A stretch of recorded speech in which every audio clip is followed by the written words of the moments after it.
अस्सलाम वालेकुम व्यूअर्स। आज की इस वीडियो में ये देखें सूट है मेरे पास, जो मोतियों वाला सूट है, फुल भरा हुआ काम वाला सूट है और इसको सिलाई करना बहुत मुश्किल काम होता है। तो बहुत आसानी के साथ आप किस तरीके से इस कपड़े को मैनेज कर सकते हैं, कैंची कैसे यूज़ करनी है, ये सारा मैं आपको आज की इस वीडियो में बताऊँगी कि आप आसानी से घर पर परफ़ेक्ट सिलाई कर पाएंगे बहुत आसानी के साथ। किस तरह से आपने इसको मैनेज करना है ये मैं आपको बताती हूँ। ये देखें, ये स्लिप का कपड़ा है जो कि मैं पहले कटिंग कर चुकी हूँ। पहले आपने हमेशा मोतियों वाले सूट का स्लिप का कपड़ा पहले कटिंग करना है, फ्रंट और बैक साइड। अब ये देखें, ये स्लिप हमने कटिंग की हुई है। अब कैंची के फ्रंट वाली जो नोक होती है उसके साथ मोतियों को आराम आराम से कटिंग करना है, क्योंकि ये ना कपड़ा कटिंग करने में भी बड़ा मुश्किल होता है, बड़ी दिक्कत पैदा करता है कटिंग होने में। जहाँ मोती ज़्यादा लगे हुए होते हैं वहाँ से आसानी से कटिंग नहीं होता। तो आपने बड़े आराम आराम से कैंची को चलाना है कि बिल्कुल परफेक्ट कटिंग हो सके, ठीक है।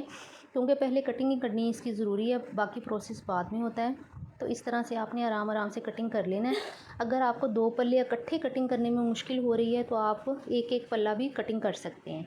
फिर नोचिस भी जैसे आपने स्लिप पे लगाए हैं, सेम उसी तरह आपने सूट की फ्रंट और बैक साइड के ऊपर भी नोचिस इसी तरह से उसी पॉइंट पे लगा लेनी है।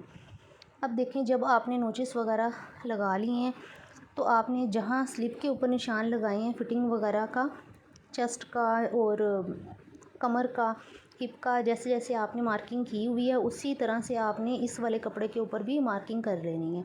ये मार्किंग चाहे आपको वीडियो में नज़र ना आए, लेकिन देखने में जब आप मार्किंग करेंगे तो ये आपको ज़रूर नज़र आएगी, ठीक है। तो आपने इस तरह से मार्किंग सारी वन टू ऑल कर लेनी है। अब मार्किंग करने के बाद जो आपने काम करना है वो ये करना है कि आपने इसको डायरेक्ट सीने नहीं बैठना, वरना कभी भी मशीन आपकी ये कपड़ा नहीं चलाएगी और सुइयाँ बार बार तोड़ेगी, इकट्ठा करेगी, टाप करेगी और मशीन भी हो सकता है ख़राब हो जाए। तो ये देखें, हैमर है मेरे पास, ये बड़ी हैमर है और साथ मेरे पास छोटी हैमर जो है ना वो अभी मेरे पास नहीं है। तो इसके साथ मैं करती हूँ काम। बड़ी वाली हैमर को मैं इस तरह से नीचे रखती हूँ और जो दूसरा पत्थर सा मेरे पास है उसको मैं ऊपर से फिर तोड़ती हूँ उसके साथ मोतियों को। तो ये देखें, ये मार्किंग को मैं पहले हाईलाइट कर लूँगी कि मुझे नज़र आए, ठीक है।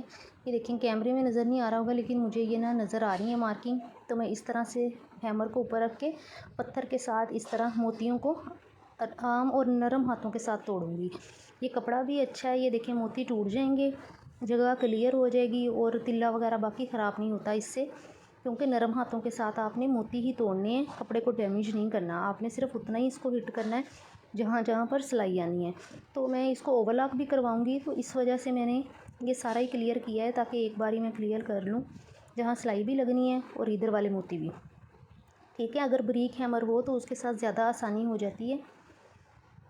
ये देखें, इस तरह से बारी बारी मैं सारे कपड़े को क्लियर कर लूँगी और डबल डबल आपने क्लियर नहीं करना, आपने सिंगल सिंगल कपड़े को ही क्लियर करना है, ठीक है। ये देखें, इस तरह वन बाय वन आपने क्लियर करना है, जल्दबाजी नहीं करनी।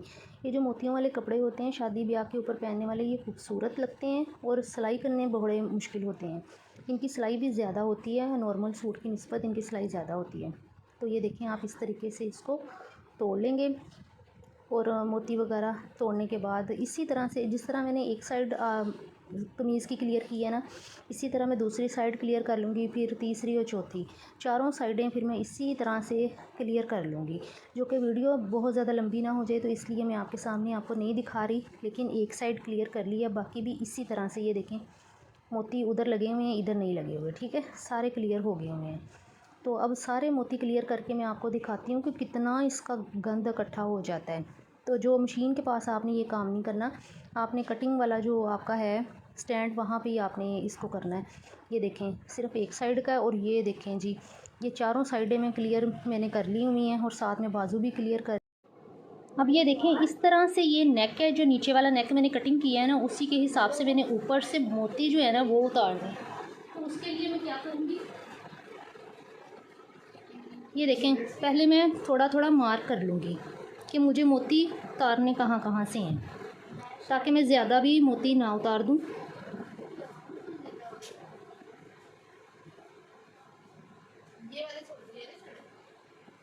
ऐसे ऐसे अब मैंने मार्किंग यहाँ पे कर ली हुई है, ठीक है। ये देखें, ये मार्किंग मैंने की है। इसके बाद मैं क्या करूँगी,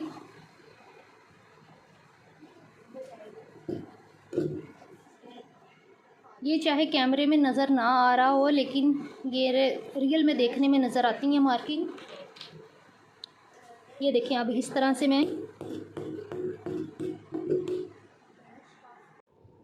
अब गले की जो फ्रंट और बैक साइड की मार्किंग मैंने की है उसी के मुताबिक मैं मोती उतने ही तोड़ूंगी। एक्स्ट्रा मोती मैं तोड़ के सूट की खूबसूरती ख़राब नहीं करूँगी। तो जहाँ जहाँ मैंने गले की मार्किंग की है वहीं वहीं पे मैंने फ्रंट साइड के मोती तोड़ लेने हैं। इसी तरह से मैंने बैक साइड के मोती भी वहीं वहीं से तोड़ लेने हैं और इसको क्लियर कर लेना है। और इस गले को अगर तो ये बड़ों का है तो आप पेपर पेस्टिंग लगा के अच्छे तरीके से बनाएंगे, लेकिन ये बच्ची का गला है, इस वजह से मैं इसको शमीज़ के कपड़े के साथ ही टर्न करने वाली हूँ ताकि आसानी हो जाए। ऊपर से लेस लगाऊंगी तो इसकी ग्रेस निकल आएगी। तो टेबल को आपने साथ ही क्लियर कर लेना है ताकि मशीन वाला टेबल आपका वो ख़राब ना हो। ठीक है, ये देखें स्लिप वाला कपड़ा है मेरे पास, तो इस तरह से आपने इसी तरह इसको अटैच करना है। ठीक है,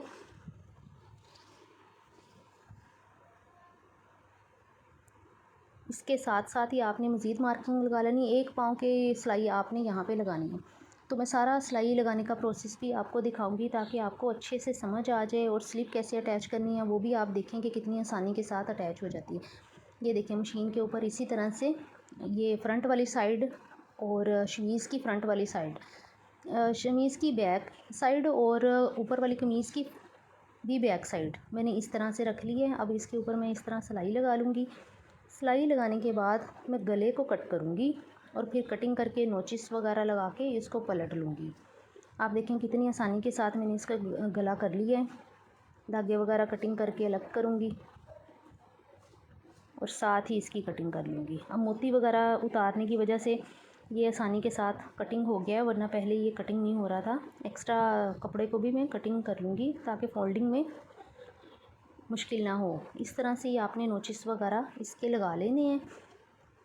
ये देखें नोचिस वगैरह लगाने के बाद आपने इसको इस तरह पलट लेना है। पलटने के बाद आप चाहें तो इसके ऊपर एक सिलाई और लगा सकते हैं।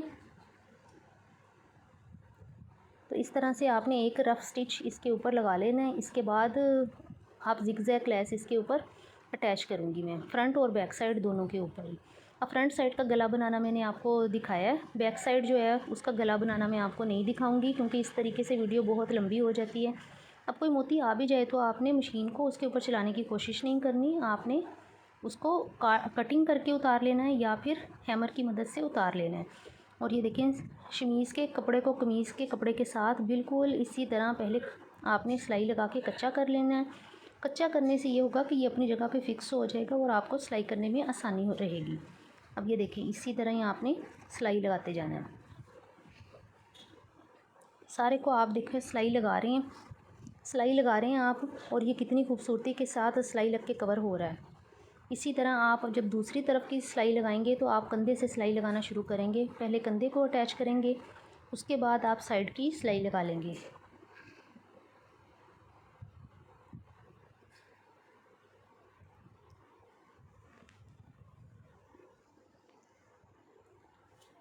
अब ये देखें आप चाहे सीधी साइड से सिलाई लगाएं या फिर आप उल्टी साइड से सिलाई लगाएं, दोनों साइडें एक जैसी ही आप सिलाई कर सकते हैं क्योंकि मोती नीचे नहीं है तो इस वजह से टूटने का भी कोई ख़तरा नहीं है आपको। आप बिला झिझक आप इसको सिलाई लगा सकते हैं आसानी के साथ ही, जिस तरह नॉर्मल कपड़े को सिलाई लगाते हैं। अब ये बैक साइड है मेरे पास, इसको भी मैं स्टिच कर चुकी हूँ। अब इसके कंधे मैं चाहती हूँ जिस तरह बच्चों को कंफर्टेबल फ़ील हो, तो मैं इस तरीके से ये देखें कंधे जो हैं वो इनविजिबल स्टिच करूँगी। ठीक है, अब ये देखें एक, अब पीछे वाली साइड को फ्रंट वाली साइड के ऊपर ऐसे करके रखा है, यानी कि बैक साइड जो है एक ऊपर की तरफ है कपड़ा, एक नीचे की तरफ रखा है, बीच में मैंने फ्रंट साइड रखी है। ठीक है, और सिलाई लगाई है, ये इनविजिबल सी स्टिच आ जाएगी। ये देखिए मैं आपको दिखाती हूँ कंधा कितना नीट हो जाएगा। उसके बाद ये देखें गुम सिलाई कितनी खूबसूरत लगी है। अब इसी तरह से मैं दूसरे कंधे की भी सिलाई लगा लूँगी और कंधों का कपड़ा मैं इक्वल रखूँगी। ठीक है, ये देखें इस तरह से पकड़ के सिलाई लगानी है आपने। अब ये देखें दोनों तरफ की सिलाई जो है वो लग चुकी है। अब फिटिंग की मैं सिलाई लगाना आपको बताऊंगी कि फ़िटिंग की सिलाई आपने किस तरह से लगानी है। उससे पहले यहाँ पर गला मैं रेडी कर लूँगी। गले पर ये देखें मैं जिगजैग लेस अटैच करने वाली हूँ और साथ में मैं टसल अटैच करने वाली हूँ। टसल मैं सबसे लास्ट में अटैच करूँगी ठीक है, और ज़िगज़ैग लेस में पहले अटैच करूँगी। तो इसी तरह से फ्रंट और बैक साइड दोनों के ऊपर मैं एट अ टाइम अटैच कर लूँगी ताकि नीटनेस जो है वो इसकी बरकरार रहे। अब ये देखिए ज़िगज़ैग लेस लगाएं, आप कोई भी लेस लगाएं इसके ऊपर, कोई तंगी वगैरह ये नहीं करेगा। चाहे पाइपिंग अटैच कर लें इसके साथ तो कुछ भी ये मसला नहीं करेगा, क्योंकि जहाँ जहाँ से हमें चाहिए मोती हम वहाँ से क्लियर कर चुके हुए हैं। तो बाकी सूट जो है वो बिल्कुल नीट है। अब यहाँ पर ये भी सवाल पैदा होता है कि हम लोगों ने मोती तोड़े क्यों हैं, हमने काटे क्यों नहीं हैं। काटे इस वजह से नहीं हैं क्योंकि जब हम मोती तोड़ते हैं तो उनका धागा नीचे पक्का रहता है, ठीक है।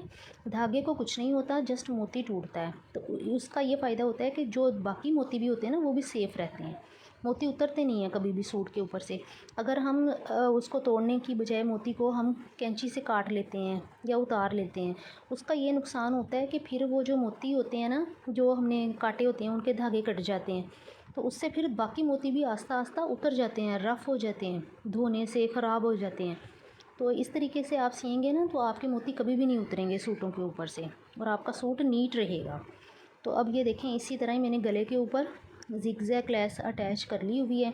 अब जो जहाँ पर मैंने लगानी शुरू की थी जो जोड़ है उसके ऊपर मैं ज़िगज़ैग लेस को डबल करके लगाऊंगी ताकि जोड़ भी नज़र ना आए और नीटनेस भी हो जाए, और वहाँ से मैं धागे को पक्का भी करूँगी ताकि दोबारा से धागा यहाँ से खुले ना। अब यहाँ तक उम्मीद है आपको समझ आ गई होगी। उसके बाद मैं क्या करूँगी, अगर आपको ज़रूरत महसूस होती है तो ज़िगज़ैग लेस को आप डबल सिलाई भी लगा सकते हैं, लेकिन मैंने इसको सिंगल सिलाई ही से कवर किया है, ठीक है। इसके बाद मैं इसकी साइड की सिलाइयाँ लगा लूँगी। ये देखें कितना खूबसूरत गला दोनों तरफ से बना है। इसमें टसल जब लग जाएगा ना फिर इसकी लुक निकलेगी, वो भी मैं फ़ाइनल लुक आपको दिखाऊंगी। ये देखें साइड की सिलाइयाँ लगाने से पहले आपने इसको अच्छे से पिन अप कर लेना है। पिन अप करने से ये होगा ये अपनी जगह पे फिक्स हो जाएगा, और मार्किंग आपने दोबारा से कर लेनी है ताकि कोई भी कन्फ्यूजन ना रहे। और जब आप सिलाई लगाएं तो हाथ की मदद से भी फिंगर के साथ चेक करते जाएं कि नीचे कोई मोती तो नहीं है। अलबत्ता तो हमने उतार ही लिया था, लेकिन आप फिर भी एक बार हाथ की मदद से चेक करते जाएं कि कहीं मोती वगैरह तो नहीं है जहाँ पर हम सिलाई लगा रहे हैं। इसी तरह से आपने एक साइड पे सिलाई लगा लेनी है और नीचे से कॉर्नर को आपने लाजमी पक्का करना है ताकि सफाई के साथ लगे, ठीक है। इसी तरह से आपने दूसरी तरफ की सिलाई लगा लेनी है। दूसरी तरफ की सिलाई आप चाहे नीचे से लगानी शुरू कर दें और कॉर्नर को साथ ही पक्का कर लें, और शमीज़ के कपड़े को पकड़ते हुए फिर सिलाई लगाएं। हमें इस वजह से भी कोई ख़तरा नहीं है क्योंकि हमने इसको ऑलरेडी पिन अप किया हुआ है। पिने लगाने से ये अपनी जगह पे फिक्स हो गया हुआ है कपड़ा।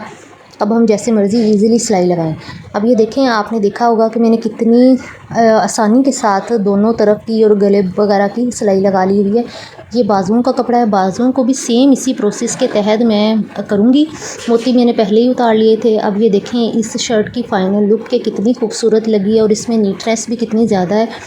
तो मुझे पूरी उम्मीद है आपको मेरी वीडियो पसंद आई होगी। वीडियो बनाने में बहुत ज़्यादा मेहनत लगती है। मेरे चैनल को ज़रूर लाइक और सब्सक्राइब करें। मैं कोई ना कोई इन्फॉर्मेटिव वीडियो ज़रूर अपलोड करती रहती हूँ। ये देखिए टसल लगने के बाद इसकी फ़ाइनल लुक चेक करें, आपको ज़रूर पसंद आएगा। कमेंट सेक्शन में मुझे ज़रूर अपनी राय से आगाह करें। अपना बहुत सारा ख्याल रखें, अपनों का ख्याल रखें। अल्लाह हाफिज़।